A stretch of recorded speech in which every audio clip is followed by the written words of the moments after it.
आज देश ने हम सबके आदरणीय नेता लाल कृष्ण आडवाणी जी को भारत रत्न देने की घोषणा की है। In a historic announcement, Prime Minister Narendra Modi revealed that Lal Krishna Advani, a stalwart of Indian politics at 96 years old, is set to receive the prestigious Bharat Ratna, India's highest civilian honor. The announcement came via the Prime Minister's social media platform. It is indeed an emotional moment for me to confer the Bharat Ratna upon Lal Krishna Advani. He is not just a co-founder of the Bharatiya Janata Party, but had set an exemplary standard in political ethics. Prime Minister Modi wrote, born in 1927 in Karachi, now in Pakistan, Advani's journey in Indian politics began long before the country gained independence from British rule. Joining the Rashtriya Swayamsevak Sangh (RSS) in 1941 at the age of 14, Advani started his public service as a pracharak in Rajasthan. 10 years later, in 1951, he became a part of the Bharatiya Janasangh founded by Syama Prasad Mukherjee.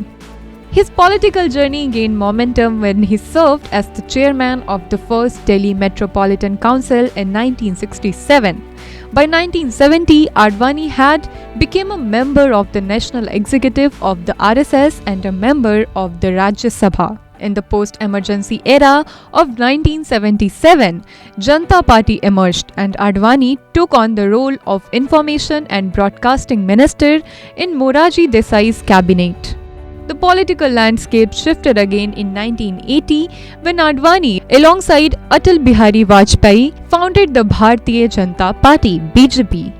The party's early years saw challenges, but it gained momentum as the political face of the Ram Janmabhoomi movement. The iconic Ram Rath Yatra in 1990 marked a turning point in Advani's career, rallying support for the construction of a Ram Mandir in Ayodhya. Under his leadership, the BJP became a significant political force, securing 86 seats in the Lok Sabha in 1991. The BJP-led National Democratic Alliance (NDA) came to power in 1998, with Advani serving as Home Minister and later as Deputy Prime Minister. However, the government fell within 13 months. Advani contested his last Lok Sabha elections in 2014, winning from the Gandhinagar constituency. He subsequently joined the Margdarshak Mandal of the BJP, effectively signalling his retirement from active politics. Today, as the nation prepares to honor him with the Bharat Ratna, Lal Krishna Advani stands as a political luminary, having left an indelible mark on India's political landscape.